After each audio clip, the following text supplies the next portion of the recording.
গেল কয়েকদিন ধরে ভাঙা ফরিদপুর মহাসড়ক নিয়ে বেশ আলোচনা উঠেছে কিন্তু সামাজিক যোগাযোগ মাধ্যম থেকে শুরু করে বিভিন্ন শ্রেণী পেশার মানুষের মুখে মুখে। আপনারা আমি যেখানটাতে দাঁড়িয়েছি এটি ফরিদপুর থেকে ভাঙা পর্যন্ত যেই মহাসড়ক রয়েছে ৩২ কিলোমিটারের যে মহাসড়ক রয়েছে সেই মহাসড়কে এই মহাসড়ক যেহেতু গেল কয়েকদিন ধরে বৃষ্টিপাত হয়েছিল তারপরে কিন্তু এই মহাসড়কের যেই হাল হয়েছে তা কিন্তু একেবারে গাড়ি চলাচলের অযোগ্য হয়ে পড়েছে। আপনাদের একটু ক্যামেরার মাধ্যমে দেখাতে চাই যে এখানকার গাড়িগুলো কিন্তু দূর দূরান্ত থেকে এসে এই জায়গায় এসেই কিন্তু তারা একেবারে ধীরগতি সম্পূর্ণ হয়ে যাচ্ছে।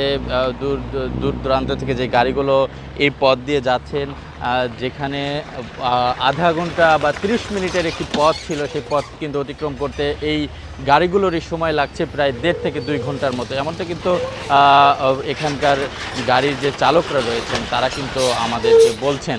এই সড়ক ঘিরে দেখেন তৈরি হয়েছে ছোট ছোট বেশ কিছু গর্ত, যে গর্তের কারণে কিন্তু গাড়ির ক্ষয়ক্ষতি থেকে শুরু করে নানান সমস্যায় কিন্তু পড়ছেন গাড়ির যাত্রী এবং চালকরা। সেই সাথে কিন্তু এখানকার যারা স্থানীয়রা আছেন তারাও কিন্তু বেশ ভোগান্তিতে পড়ছেন এবং প্রতিনিয়তই কিন্তু ঘটছে নানা দুর্ঘটনা। এই বিষয়টা যখন স্থানীয়দের চোখে যখন বিষয়টি আসলে কোনো সুরাহা না পেয়ে তারা কিন্তু গত 2 দিন আগে কিন্তু তারা এই বিষয়টা নিয়ে এই প্রতিবাদ স্বরূপ এই সড়কে যেই জায়গাগুলোতে গর্ত হয়েছে সেই জায়গাগুলোতে কিন্তু তারা ধানের চারা রোপণ করে একটি প্রতিবাদ করেছেন। তারা কিন্তু বলছেন যে এই সড়ক যদি এখনই সংস্কারের কার্যক্রম হাতে না নেওয়া হয় তাহলে কিন্তু আরও ভয়াবহ অবস্থা কিন্তু এই সড়কে হবে। তা আমরা এই বিষয়টা নিয়ে নির্বাহী প্রকৌশলী ফরিদপুর সড়ক ও জনপথ বিভাগের তার সাথে আমরা কথা বলেছিলাম, খালিদ সাইফুল্লাহ সর্দারের সাথে।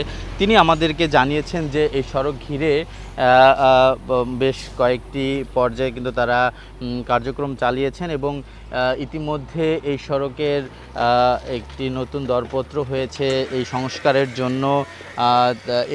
প্রায় 49 কোটি টাকার মতো একটি বরাদ্দ হয়েছে। যেই বরাদ্দর পুরো কাজটাই রিহায়াবেল কনস্ট্রাকশন লিমিটেড নামে একটি প্রতিষ্ঠান পেয়েছে।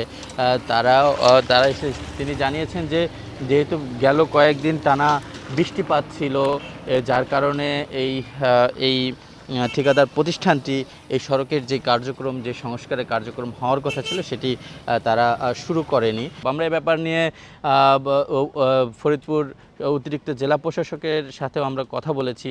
তিনি আমাদেরকে জানিয়েছেন যেহেতু এটি তিনি একেবারেই এলএ শাখায় নতুন যোগদান করেছেন। তিনি বলেছেন যে এই জায়গাটাতে যেহেতু এর আগে একটি কার্যক্রম এলএ শাখার যে 7টি কেস, সেই 7টি কেস কিন্তু তিনি হাতে পেয়েছেন এবং নতুন করে তিনি এই কার্যক্রম হাতে নেওয়ার চেষ্টা করছেন এবং খুব দ্রুতই তিনি বলছেন যে 2 মাসের মধ্যেই এই কার্যক্রম আসলে শেষ করা সম্ভব হবে।